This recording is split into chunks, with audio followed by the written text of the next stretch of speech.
미너비니가 12월 후에 좀 부정적으로 변한 모습을 볼 수가 있고요. 자, 이거를 많이 참고하시기 바라되 나는 어떻게 하냐고요. 이게 어떻게 보면은 영상의 핵심인데 안녕하십니까 할러님들, 강원국입니다.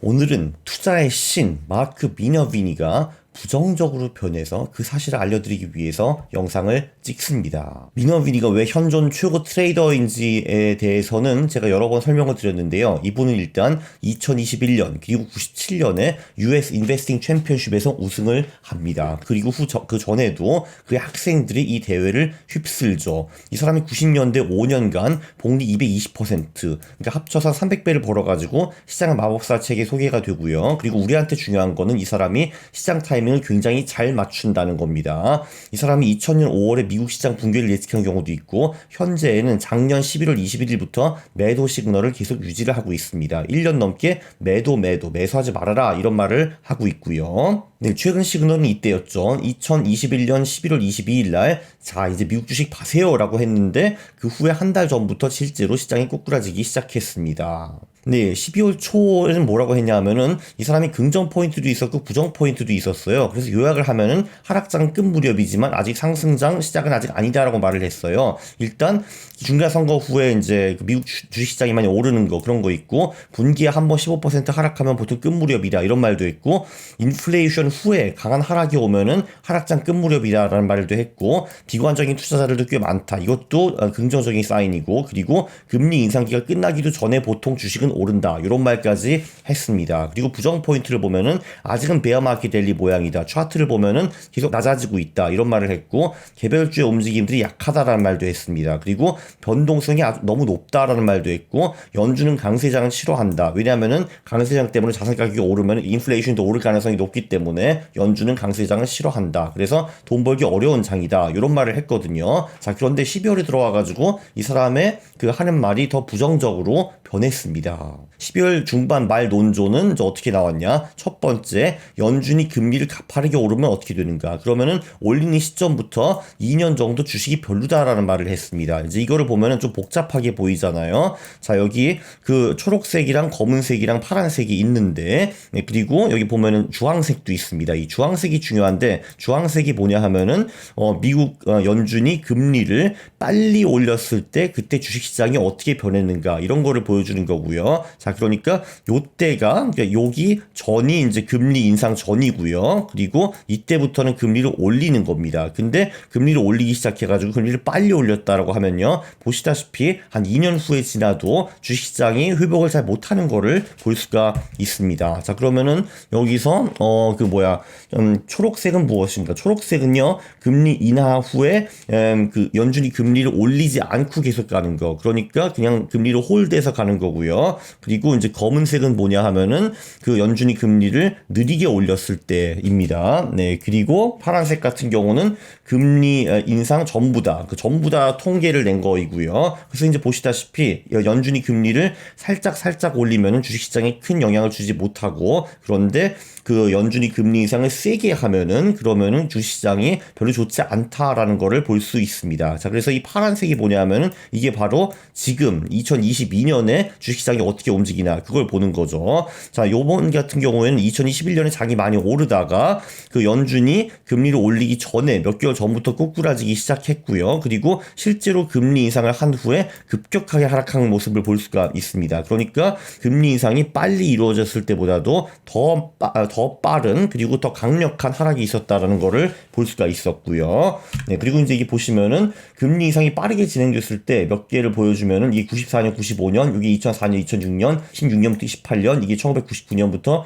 2000년이라고 하는데 이렇게 9개월 만에 3.75% 올린 거는 이번이 처음이다라고 합니다. 그리고 이제 또 무슨 말을 하냐 하면은 미너비니는 파월의 말을 들어보면은 아직은 리스크가 높은 것 같다라는 말을 하고요. 자, 그런데 물론 그 빠른 인상이 있었을 때 주식시장이 평균적으로 이 주황색 정도 하락을 하는데 지금은 주식시장이 그거보다 훨씬 더 많이 하락했다라는 모습을 볼 수가 있습니다. 그러니까 이게 거의 다 반영된 것이 아닌가? 그런 것도 우리가 생각을 좀 해볼 수 있다. 그런 거죠. 그리고 자 여기 보면은 그 전체 인상, 느린 인상, 빠른 인상 그리고 인상하지 않을 때 보시면은 인상 1년 전 수익은 거의 다 비슷합니다. 거의 다 15%죠. 자 그런데 인상을 하기 시작했을 경우에는 느린 인상을 했을 경우에는 주식시장이 계속 올라간다라는 걸 볼 수가 있고요. 빠른 인상이 있었을 때는 주식시장이 평균적으로 2.7% 빠졌다라는 거를 볼 수 있습니다. 자, 두 번째, 나스닥이 4월부터 200일 이동 평균을 넘지 못하고 있다라는 말을 합니다. 이게 지금 20년 중에 최악이라고 하고요. 2000년부터 2002년까지도 나스닥이 200일 이동 평균을 계속 못 넘고 있었는데요. 자, 그런데 S&P 500과 나스닥 같은 경우는 정말 200일 이동 평균만 보고 투자를 해도 대형 참사를 거의 피할 수가 있습니다. 자, 보면요. 나스닥의 경우에는 가격이 이동 평균을 넘었을 때 그때 투자를 하면 우리는 연평균 13.1% 정도를 벌 수가 있었고요. 가격이 이동 평균보다 낮았을 때, 그러니까 지금까지 때 투자를 하면은 평균 수익이 마이너스 0.8%였습니다. 물론 나스닥 같은 경우에는 가격이 이동 평균보다 높았을 때가 훨씬 더 많았어요. 한 4분의 3은 그랬고요. 74.8%. 그리고 가격이 이동 평균보다 낮았을 때는 한 25.2% 정도밖에 없었습니다. 그러나 이 25.2%에 아예 투자를 안 하는 것이 더 좋았다라는 것이 이 결론이죠. 그리고 가격이 나스닥 가격이 이동 평균보다 높았을 때만 투자만 해도 훨씬 더 많이 벌 수 있었다. 안전하게 벌 수 있었다. 이런 말입니다. 자, 세 번째, 미국 장단기 금리가 역전이 되었다. 그 장단기 금리라는 것이 굉장히 여러 개가 있죠. 예를 들면은 3개월짜리를 5년짜리로 비교할 수가 있고, 1년짜리를 10년짜리랑 비교할 수도 있고, 뭐 2년짜리를 30년짜리랑 비교할 수도 있고, 그래가지고 단기 금리를 비교할 수 있는 것이 굉장히 많습니다. 자, 그런데 이 수많은 장단기 금리 중에서 84%가 이미 역전을 되었다라고 하고요. 그래서 이제 과거 스토리를 보면은 경기 침체가 올 가능성이 장단기 금리가 역전이 많이 되면 될수록 더 높아진다라고 볼 수가 있습니다. 여기 보시면은 장단기 금리 역전이 있었을 때, 요럴 때, 이때 이제 크게 한번 경기 침체가 왔고요. 요때도 경기 침체가 왔고, 자, 이렇게 장단기 금리 역전이 많이 된 후에 요때 경기 침체가 왔고요. 이때도 마찬가지였고, 요때도 마찬가지였고, 이때도 마찬가지였습니다.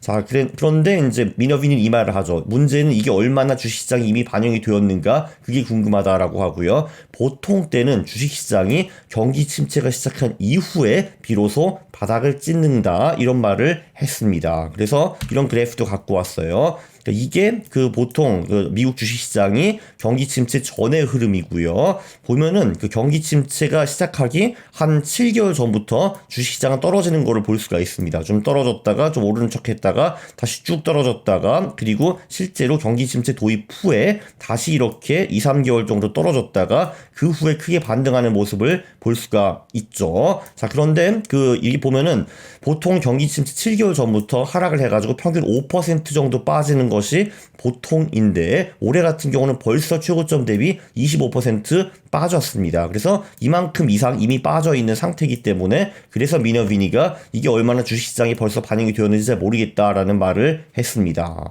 변동성의 중요성을 미너비니가 다시 한번 강조를 했습니다. 자, 이럴 때가 대세 상승장이잖아요. 요때, 요럴 때 있잖아요. 요때, 그쵸? 자, 이때 보면은 늘 변동성, 그러니까 빅스가 20 이하로 떨어져 있었다라는 거를 볼 수가 있습니다. 특히 이때 같은 거를 보면은 빅스가 그래도 보통 한 10에서 20 이때 왔다 갔다 그랬잖아요. 요때도 마찬가지. 요때도 빅스가 20 이하로 떨어져가지고 한 15에서 20 언저리로 왔다 갔다 했습니다. 그렇죠? 그래서 이렇게 대세 상승장이 오려면은 변동성이 떨어져야 된다라고 말을 하는데요. 지금은 변동성이 계속 20 위로 올라갔다 왔다 갔다 하고 있습니다. 그래서 최근을 보면은 2022년부터 변동성이 증가를 해가지고 지금은 계속 20에서 35 사이를 왔다 갔다 하고 있는데요. 이게 20보다 그래도 뚜렷이 떨어져야지만 대세 상승장이 올 수 있다. 이런 말을 하는 겁니다. 그렇죠. 20에서 35 사이를 유지하고 있고 빅스가 10에서 20대로 떨어져야 된다라고 강조를 하고 있죠. 자, 그래서 요약을 하면은 12월 말에 그 내용을 보면은 긍정 포인트는 딱 하나밖에 없습니다. 2022년 하락이 심해가지고 여기 밑에 있는 내용 중에서 일부 또는 상당 부분이 이미 반영이 됐을 것이다. 이런 말이고요. 부정 4포인트는 강한 금리 인상 후에는 시장이 2년 동안 비빌거린다라는 말을 했고요. 나스닥이 계속 200일 이동 평균을 못 넘는다라는 말도 했고, 장단기 금리 역전이 되어가지고 경기 침체 가능성이 높아졌는데 보통은 주가가 경기 침체 도입 후에 상승을 한다라는 말을 하고요. 그리고 장기 상승장 도입하기에는 변동성이 너무 높다라는 말도 했습니다. 그래서 확실히 미너비니가 12월 후에 좀 부정적으로 변한 모습을 볼 수가 있고요. 자, 이거를 많이 참고하시기 바라되, 나는 어떻게 하냐고요. 이게 어떻게 보면은 영상의 핵심인데, 제가 2022년 11월부터 23년 4월까지 만든 투자 계획은 투자의 신이 아니라 투자의 신이 할아버지가 와도 바꾸지 않습니다. 하느님, 예수, 알라, 부처가 함께 와도 저는 바꾸지 않고요. 왜냐하면은 한 번 세운 투자 계획은 어떤 순간이 와도 어느 상황이 와도 바꾸지 않는 것이 정상입니다. 왜냐하면은